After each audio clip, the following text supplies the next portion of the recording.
Hello everyone, welcome back to my English class. We are learning preposition of time. Last video में हमने कुछ important preposition of time को सीखा. आज के इस वीडियो में हम उसके आगे की preposition को सीखेंगे, जिसमें हम सीखेंगे till के बारे में, until, during, from, since और for के बारे में. तो सबसे पहले देखिए till और until को.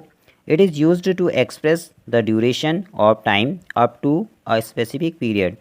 तो यहाँ पे कोई एक स्पेसिफिक पीरियड दिया होगा, कोई एक विशेष समय दिया होगा और उस समय तक के लिए हम टिल और अनटिल का यूज़ करते हैं.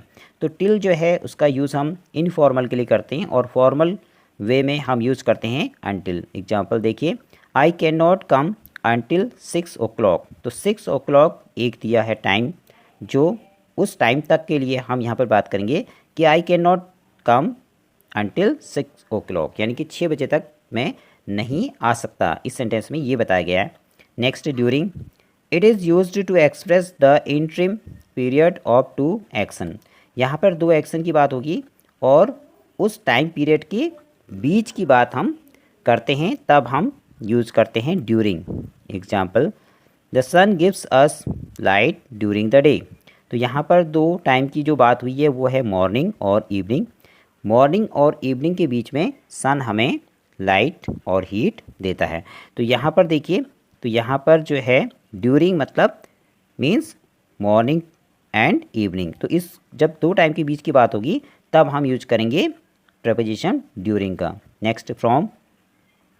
From specifies the point of time at which a particular process, event और एक्टिविटी स्टार्ट्स. तो फ्रॉम हम तब यूज करते हैं जब कोई एक टाइम दिया होगा और उस टाइम के स्टार्टिंग को, यानी कि फ्रॉम बताएगा कोई एक जैसे एक्शन स्टार्ट हो रहा है तो उसकी स्टार्टिंग वाले टाइम को बताने के लिए हम फ्रॉम प्रपोजिशन का यूज़ करते हैं. It also expresses the source of something. अब कोई किसी चीज़ के सोर्स के लिए भी हम प्रपोजिशन फ्रॉम का यूज करते हैं.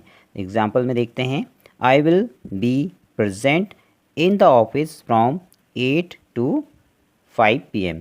तो यहाँ पर 8 से बात हुई है, तो 8 is the starting time, 8 AM, यानी कि जो इसमें बताया गया कि मैं ऑफिस में रहूँगा प्रेजेंट कौन से टाइम से, 8 AM. यहाँ पर AM हमने लिखना चाहिए था, 8 AM से 5 PM तक. तो this is the starting time. तो स्टार्टिंग टाइम की जब हम बात करेंगे तब हम यहाँ पे यूज़ करेंगे फ्रॉम.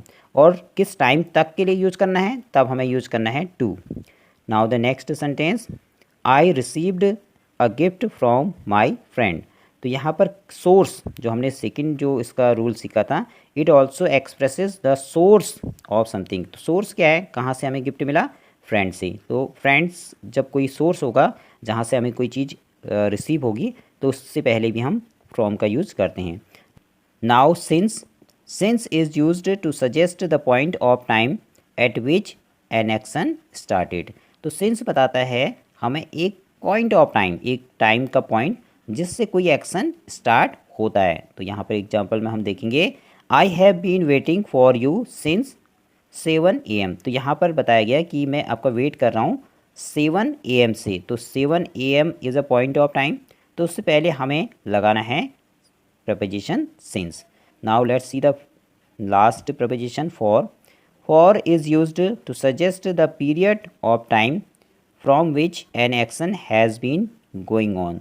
तो फॉर हम यूज़ करते हैं जब एक पीरियड ऑफ टाइम, एक टाइम दिया है, उस टाइम का एक पीरियड होगा, तो उस पीरियड ऑफ टाइम से, जिस टाइम से स्टार्ट हुआ है एक्शन, उसके लिए हम यूज़ करते हैं फॉर. तो एग्जांपल में देखिए, the meeting has been going on for 2 hours. तो यहाँ पर 2 hours जो है that is the period of time. 2 hours, 2 hour का पीरियड है.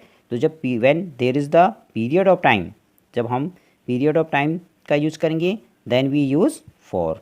If we are using the point of time then we use since.